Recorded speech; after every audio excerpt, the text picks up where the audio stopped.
Hello, fifth grade. It's Miss Birchfield. I hope you are all doing so well and staying healthy and safe at home. Know that your teachers miss you so much. Miss Rush, Miss Birchfield, Miss Wolf, Miss Cameron. We love you guys and miss you, and we hope you're doing well. And you can reach out to us anytime that you need. But today I'm coming to you to talk to you about your assignment this week, which is on a very interesting text. And so we're going to be talking about today the curriculum that's on the Hamlin County website. And if you go to hcboe.net, just like we do for everything at school, you can find a link that says At Home Learning, and you can find articles that we would like for you to read and math work that you can do at home.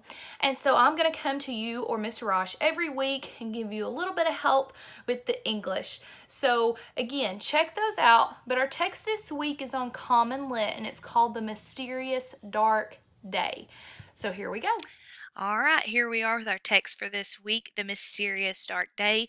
This is on CommonLit, and I'm going to read it aloud, and you can follow along as I go. This text is actually about a day that happened during the American Revolution. If you think back to fourth grade when we learned about the American Revolution, and this is a mysterious day that happened, and through the journal entries and diary entries and day-by-day accounts, we can see how people felt during this strange and scary time. And so, what a perfect text for us to be reading right now. As you read, I want you to think along with me. What is the author trying to tell me? What does the author want me, the reader, to know? Because that's our big focus, is finding the main idea and then being able to support that with some text evidence. So here we go. Let's start with paragraph 1. May 18th, 1780. The sky was a strange yellow color, the sun a dull red. For General George Washington, camped out in New Jersey, the clouds were dark, heavy, and uncommon, and mixed with a bright and reddish kind of light. That, remember, boys and girls, is a snapshot. It's a picture that they've put in there for you. When you close your eyes, you can visualize the sky. You can see what the soldiers were seeing during this. And so even if we didn't have this picture over here, we could use these words to help us visualize. May 19th, 1780. People in New England stared at the sky, amazed as the sun disappeared and a thick darkness gradually fell. By midday, the sky was as black as night and raining a thick, sooty smelling rain. The rain didn't smell right. It smelled kind of burnt. And you can kind of see in the clouds how that might have appeared. Birds stopped singing, flowers closed, cows headed for home. And there was no light that night. The full moon was covered. People panicked. Many rushed to churches. A lady in Boston sent her son to their minister to ask what was happening. "Tell your mother that I am as much in the dark as she is," he explained. Now, does he mean literally in the dark, or does he mean figuratively in the dark, as in not knowing? Just the day before, there had been an eclipse of the moon. Did these two events mean the end of the world? Many were sure that doomsday had arrived. If you think back to science, I know you've learned about eclipses. And an eclipse is when the moon looks dark because it's going through the Earth's shadow, and it's covered up. And so that had happened just the day before, and then the next day, the sky is this strange black, dark color. Let's keep reading paragraph 9. Some recorded their fears in diaries and letters. A judge remarked that when he held a sheet of white paper within inches of his eyes, the writing was not visible. One man wrote, "This day was the most remarkable day that had ever my eyes beheld." An American soldier noted that that day was terrible indeed to all beholders. Think about what the author's trying to tell you in this paragraph. What does the author want you to learn in this paragraph about the dark day? The year was 1780. The year 1780 was already a bad luck year. The American Revolution still dragged on after 4 years, and the British were winning. Just 1 week before the dark day, the British had taken Charleston, South Carolina. Washington's friend, General Benedict Arnold, had turned traitor earlier in 1780, and Washington had few troops left.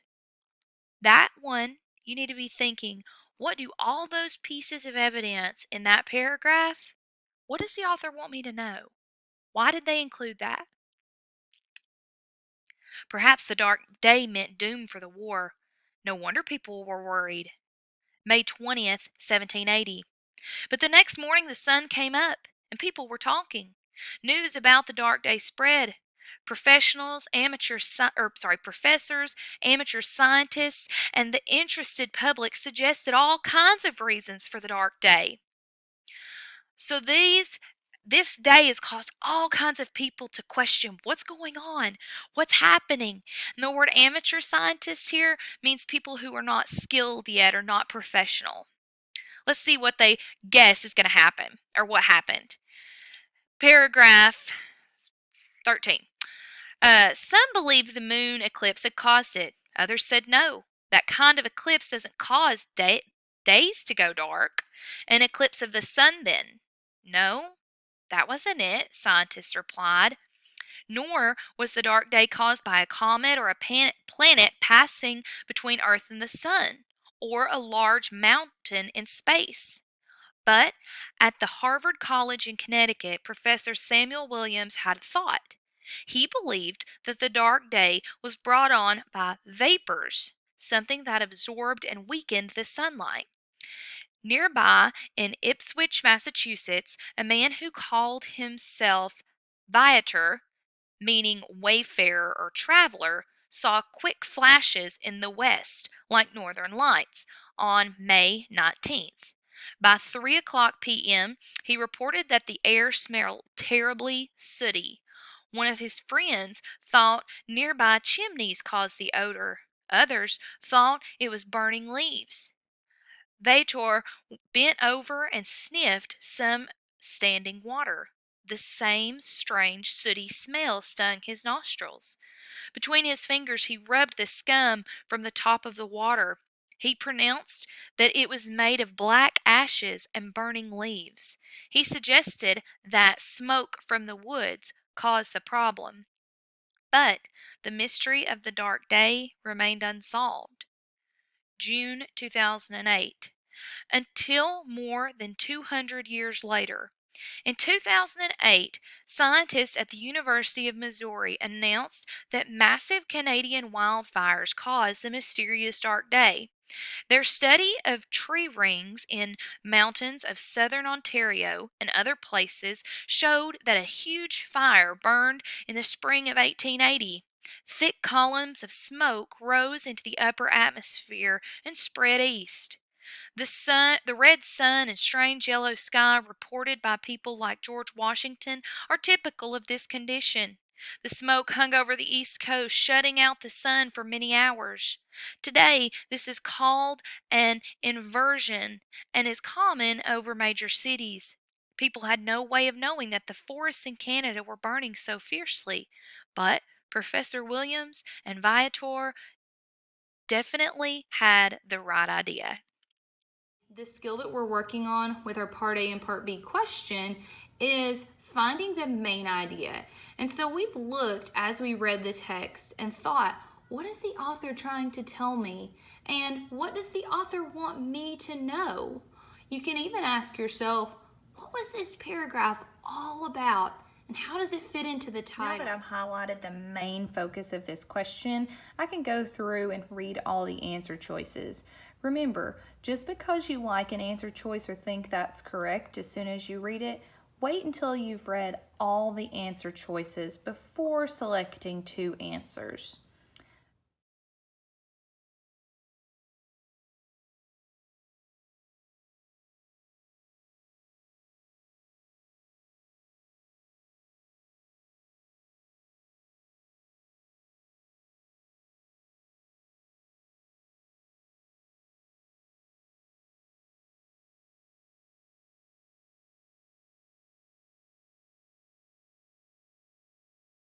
When I pick evidence, I need to be able to draw a line from my answer choice in A to my answer choice in B and be able to defend my answer and say this is what proves my answer to part A. So let's look back at our answer. The exact cause of the dark day determined by modern scientists was similar to the suspicions of scientists in the colonies. So my answer choice has to mention 1, the scientists of today, and 2, the scientists of the 1780s. And only one answer choice mentions that, and that is F. And to check myself, I'm going to look back. It talks about the forest burning. It mentions Professor Williams in 2008 and Viator in 1780. I know that my answer choice, F, matches my answer choice, D. What I want you to do now is I want you to pick another main idea from part A and then find your evidence down here that matches it. Ask yourself, does this prove my answer choice? Once I've found a main idea on the top, I'm going to go to part B and I'm going to match it to some text evidence. Part B says, which 2 details from the text best support the answer to part A? Again, I'm going to highlight because I never want to forget a part of a question that's being asked.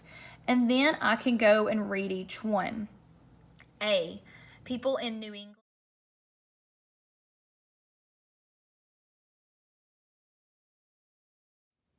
Here's your writing prompt for this week. It says, write an entry for April 2020 if the sky went dark. Imagine you woke up tomorrow and the sky is dark. How would people react? What would we do? I want you to put yourself in the mindset of someone who wakes up tomorrow and the sky is dark. Think about that. Think about how people would react around the world, or at least around here in Morristown. What would happen? What would people do that day? What would people think? What would people say? As you're writing this, I want you to remember some key details.